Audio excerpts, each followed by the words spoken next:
বন্ধুরা, আপনি কি আপনার ফেসবুকের প্রোফাইলটা লক করে রেখেছেন? তো কীভাবে আনলক করবেন আজকের এই ভিডিওতে আমি আপনাদেরকে খুব সহজভাবে দেখিয়ে দেবো বন্ধুরা।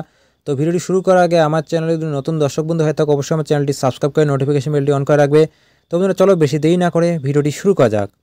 সো বন্ধুরা, আপনারা জাস্ট ফেসবুক অ্যাপ্লিকেশন বন্ধুরা ওপেন করার পর উপরের দিকে আপনার লোগো দেখাবে বা তিনটা দাগ থাকবে, সেখানে জাস্ট একবার ক্লিক করে দিবেন। ক্লিক করে দেওয়ার পর বন্ধুরা এখানে উপরে সেটিংয়ের আইকন দেখতে পারবেন, আর নিচের দিকে দেখতে পারবেন সেটিং অ্যান্ড প্রাইভেসি লেখা আছে। এই সেটিং অ্যান্ড প্রাইভেসি অপশনে একবার ক্লিক করবেন। ক্লিক করার পর এখানে দেখতে পারবেন তার নিচে সেটিংস লেখা আছে। এই সেটিংস অপশনে আরেকবার ক্লিক করে দিবেন। সেটিং অপশনে বন্ধুরা ক্লিক করবেন। ক্লিক করার পর এরকম ইন্টারফেস চলে আসছে। আসার পর স্ক্রল করে একটু নিচের দিকে আসবেন বন্ধুরা, এখানে দেখতে পারবেন এই যে অডিয়েন্স অ্যান্ড ভিজিবিলিটি লেখা আছে, তার নিচে প্রোফাইল লকিং। তো এই প্রোফাইল লকিং অপশনে একবার ক্লিক করবেন। ক্লিক করার পর বন্ধুরা এখানে দেখতে পাচ্ছ এই যে এখানে ইনভাইট ফ্রেন্ডস, তারপর আনলক, তারপর লার্ন মোর। তো বন্ধুরা আপনি আনলক করবেন আপনার ফেসবুকের প্রোফাইলটাকে।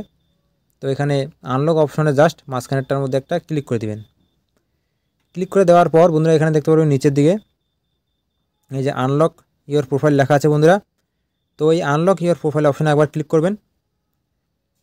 ক্লিক করার পর একটুক্ষণ লোডিং নেবে বন্ধুরা, দেখতে পাচ্ছ এখানে লেখা চলে আসছে ইউ আনলক ইওর প্রোফাইল, তার নিচে ওকে লেখা চলে আসছে বন্ধুরা। তো এই ওকেতে ক্লিক করবেন বন্ধুরা, আপনার যে ফেসবুকের প্রোফাইলটা আছে একদম কিন্তু আনলক হয়ে গেল। ঠিক আছে। তো বন্ধুরা আজকের এই ভিডিওটি কেমন লাগলো কমেন্ট করে অবশ্যই জানাবেন বন্ধুরা। আর ভিডিওটি যদি আপনাদের ভালো লাগে, নলেজেবল মনে হয়, অবশ্যই একটা লাইক করে দিবেন। আর চ্যানেল নতুন হয়ে থাকলে অবশ্যই চ্যানেলটি সাবস্ক্রাইব করে নোটিফিকেশন বেলটি অন করে রাখবেন। তো বন্ধুরা দেখা হচ্ছে পরবর্তী একটি নতুন ভিডিও নিয়ে। সবাই ভালো থাকবেন, সুস্থ থাকবেন। জয় হিন্দ, বন্দে মাতরম।